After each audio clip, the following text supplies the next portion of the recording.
کہ عرب کے لوگوں میں دو خامیاں تھی. نمبر 1 چٹے ان پڑھ جاہل اجڈ، حتیٰ کہ انہیں باقی لوگ امی کہا کرتے تھے.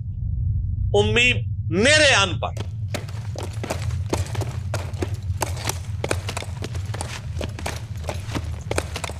دوسری خامی تھی کہ یہ لوگ آپس میں لڑتے رہتے تھے، خاندانوں کے خاندان ختم ہو جاتے تھے. پانی پینے پلانے کے اوپر جھگڑا ہوا ہے تو 10 سال لڑائی ہو رہی ہے. یہ دو خامیاں تھیں. نمبر 1 چٹے ان پڑھ، نمبر 2 لڑاکو لیکن آپس میں. لیکن دو خوبیاں بھی تھیں. ایک خوبی یہ تھی کہ یہ ٹف ماحول کے عادی تھے، ریگستان کے رہنے والے، گرمیوں میں یعنی اتنے مشکل سفر کرنے والے، اونٹ کے اوپر مہینوں کے سفر، تھوڑا سا ساز و سامان کے ساتھ. اور دوسری خوبی یہ تھی کہ یہ جب کسی کو زبان دے دیتے تھے نا، پھر گردن ہی کٹتی تھی، پیچھے نہیں ہٹتے تھے، چاہے کسی دشمن کو بھی زبان دی ہے. اللہ نے ان کی یہ دو خوبیاں یوٹیلائز کر لی کہ زبان دی اللہ کے نبی علیہ السلام کو انہوں نے، جس نے دی پھر گردن ہی کٹی ہے. اور دوسری خوبی کہ وہ ٹف ماحول کے عادی تھے لیکن لڑتے آپس میں تھے.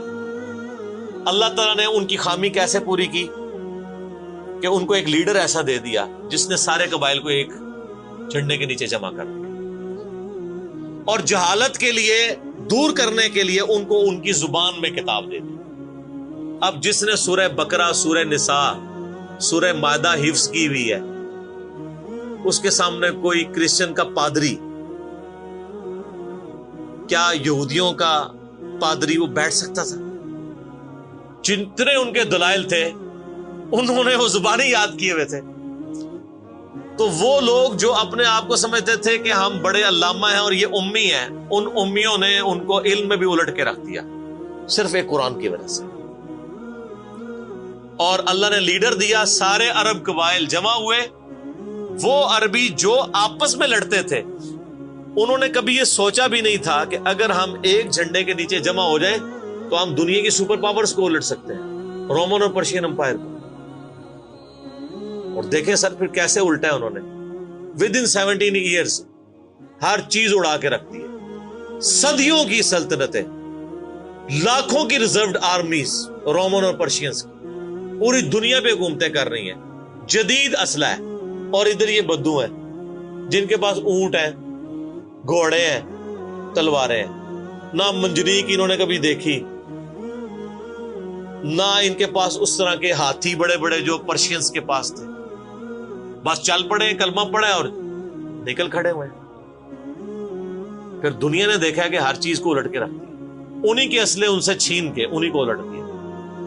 وہ ساری کی ساری بجلی کس نے بھری تھی ان کے اندر؟ اس کتاب میں.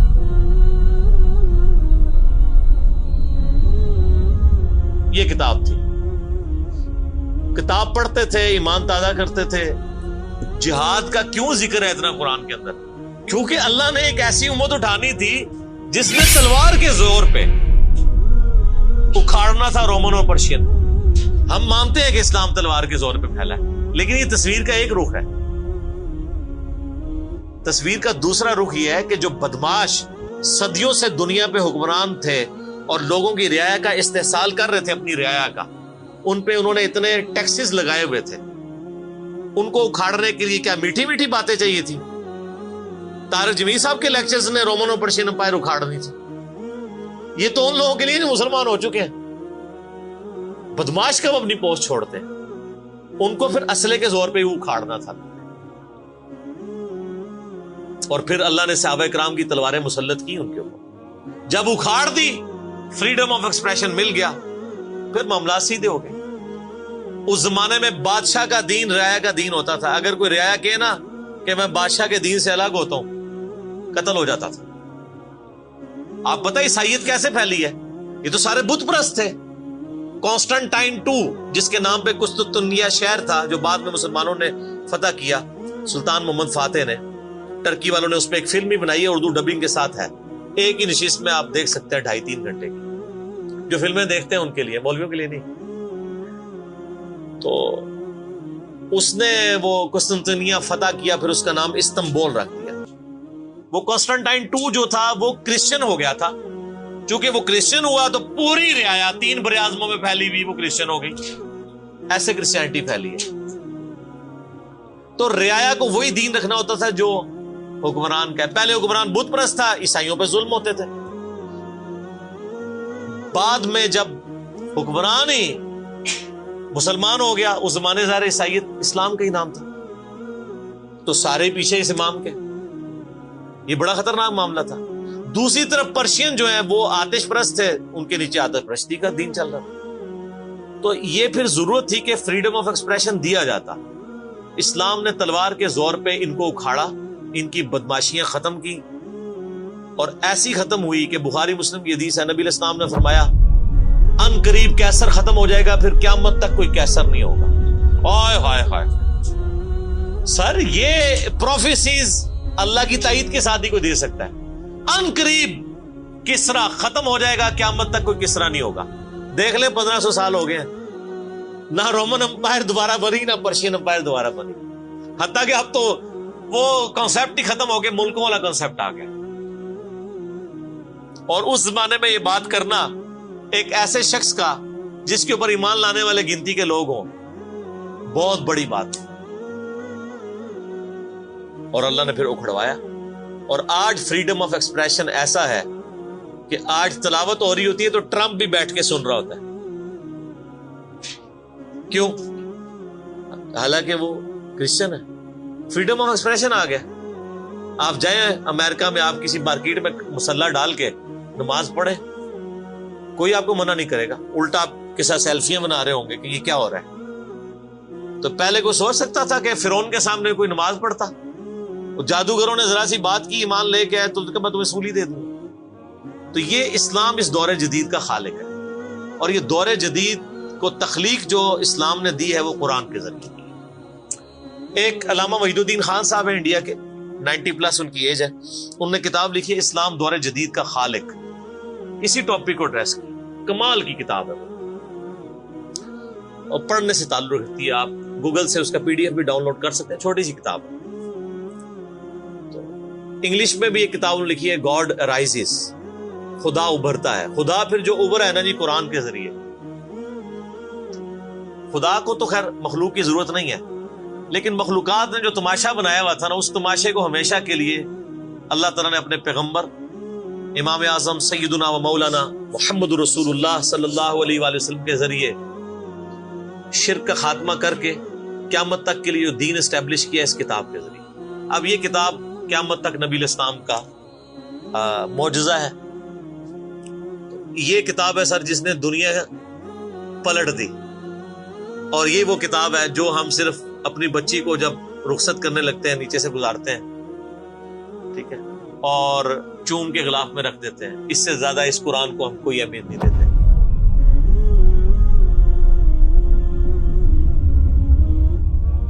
حالانکہ یہ قرآن اس لیے نازل ہی نہیں ہوا ہوا، یہ تو ہماری کتاب زندگی ہے. لیکن ماشاءاللہ ایسی سازش اسلام کے خلاف کی ہے، کافروں نے نہیں، مسلمانوں نے پوری نیک نیتی کے ساتھ جنازہ نکالا دین کا، اور ایک سلوگن دے دیا قرآن نہیں ڈائریکٹ پڑھنا گمراہ ہو جاؤ گے. قرآن میں بڑی بڑی مشکل چیزیں ہیں، اس کو ہاتھ نہیں لگانا. یہ یہودی بات کرتے تو ہم کہتے ہیں یہ اللہ کے دشمن ہے. مسلمان کہہ رہے ہیں، ہم کہہ رہے ہیں بالکل صحیح کہہ رہے ہیں. وہ میرا کلپ آیا نا پچھلے، لیکن اور ایک مولوی نے کہا ہے تو وہ اسلام 360 کے اوپر جو اس نے حملہ کیا ہے، تو میرا کلپ بھی اس پہ ریکارڈ ہوا ہے. تو پہلے تو لوگ کہتے تھے یہ ہمیں باتیں کرتا ہے، اب تو ویڈیو میں لوگ ریکارڈ کرا رہے ہیں کہ جی قرآن ڈائریکٹ نہیں پڑھنا، آپ گمراہ ہو جائیں. اچھا آج تک آپ نے کبھی نہیں سنا یہ کہ فلاں مولوی کی کتاب ڈائریکٹ نہیں پڑھنی، آپ گمراہ ہو جائیں گے. یعنی مولوی کڈا سیاڑا ہے کہ اس کو طریقہ پتا ہے کہ میں نے بات کیسے سمجھانی ہے، اور اس کو ایسی کتاب لکھنی بھی آتی ہے جو گمراہ نہ کرے. اور اللہ کو ایسی کتاب نہیں دینی آئی کہ جو گمراہ ہونے سے بچا لے. قرآن میں کہاں ہے کہ یہ گمراہ کرتا ہے؟ وہ تو اللہ نے ٹانٹ کیا کہ جو قرآن پہ ایمان نہیں لاتے وہ گمراہ ہوتے ہیں. جو ایمان لے آئے اور بات مان لیں وہ کیسے گمراہ ہوں گے؟ یہ تو تعریف کی ہے انہوں نے. تو اس کتاب نے جناب دنیا کی کایا کلب کی ہے، اور اس کا ٹیسٹ آپ تبھی فیل کر سکتے ہیں جب آپ عربی جانتے ہو تھوڑی بہت، یا پھر اگر آپ نے اردو میں ٹیسٹ لینا ہے تو آپ مولانا مودودی رحمہ اللہ کا ترجمہ پڑھیں، وہ اسی سوز و گداز کو ٹرانسلیٹ کرتا ہے اردو کے اندر۔ میں نے ابھی تک کسی اور بندے کے ترجمے کو نہیں دیکھا کہ جو ترجمے بڑے لوگوں نے کیا، احمد بریلوی صاحب نے، شریف تھانوی صاحب نے، ان دونوں کے ترجمے تو ویسے ہی وقت کے ساتھ ختم ہو گئے اس لحاظ سے کہ اس میں تو کئی الفاظ جو ہیں وہ پرانی اردو کے ہیں، ہمارے نئے بچوں کو تو سمجھ نہیں آتی یہ لکھا کیا ہوا ہے۔ ہم نے کئی سنگتیں ہلاک کر دی۔ سنگتیں پتہ کسے کہتے ہیں؟ نہیں پتا۔ کئی امتیں، انہوں نے امت کا ترجمہ سنگت کیا، اس زمانے میں وہ چلتا تھا، ٹھیک ہے۔ آج کل اگر آپ اعلیٰ حضرت کا یہ ترجمہ رکھیں تو لوگوں کو نہیں سمجھ آئے، لیکن مودودی صاحب نے چونکہ لیٹسٹ اردو میں ترجمہ کیا اور پھر وہ سوز و گداز ٹرانسفر کیا۔ میرا چیلنج، آپ کوئی قرآن کی صورت نکالیں اپنی مرضی کی، باقی ساروں کے ترجمے رکھیں، پھر مودودی صاحب کا بھی پڑھیں، تو آپ کو لگے گا کہ آپ کا دل تیزی سے دھڑکنا شروع ہو گیا ہے۔ الفاظ کے چناؤ، پھر اس میں جو ردم ہے، اور وہ انہوں نے تفہیم القرآن کے مقدمے میں لکھا ہے کہ میں نے دیکھا ہے کہ ہمارا نوجوان قرآن ترجمے سے لے کے بیٹھتا بھی ہے نا تو بور ہو جاتا ہے، تو ان کا میں نے سمجھا کہ کیوں ہوتا ہے بور، کیونکہ وہ تو پڑھ رہے تھے اردو میں، اللہ نے تو قرآن نازل کیا عربی میں، عربی اس نے سیکھنی کوئی نہیں ہے، اور اردو نے جو ترجمہ کیا ہوا ہے وہ انہوں نے ترجمہ کیا ہوا ہے ایز اے اسٹوری بک۔ یہ تو کتاب زندگی ہے، یہ تو زندہ کتاب ہے، بلکہ مسلمانوں کی زندگی کا سبب ہے۔ صحیح مسلم میں حدیث ہے، اللہ اس کتاب کی وجہ سے قوموں کو عروج دے گا اور اس کتاب کی وجہ سے لوگوں کو، امتوں کو زوال دے گا، جس کو ڈاکٹر اقبال نے پھر شعر میں کہا، وہ زمانے میں معزز تھے مسلمان ہو کر اور تم خار ہوئے تارک قرآن ہو کر۔ وہ زمانے میں معزز کون؟ صحابہ، اہل بیت، تابعین تبع تابعین، اور تم خار ہوئے کون؟ اسی، اور صرف اسی نہیں، ساڑھے بزرگ بھی۔ یہ نہ سمجھیے گا، ظاہر آپ تو ہم کہہ سکتے ہیں نا، ڈاکٹر اقبال کے زمانے میں انڈیا، پاکستان، بنگلہ دیش کے جتنے بابے ہیں زندہ تھے، آج تو کہہ سکتے ہیں مر گئے ہیں۔ ڈاکٹر اقبال جب یہ شعر کہہ رہا تھا تم خار ہوئے تارک قرآن ہو کر، تو وہ خار احمد بریلوی صاحب، اشرف تھانوی صاحب، یہ سارے لوگ زندہ تھے اس وقت، انہی کو ہی کہہ رہے تھے نا۔ حتیٰ کہ قرآن کے ترجمے کو بھی گناہ سمجھا گیا، یہ تو بہت بعد میں ترجمہ ہوا ہے، پہلا ترجمہ شاہ ولی اللہ دہلوی نے کیا۔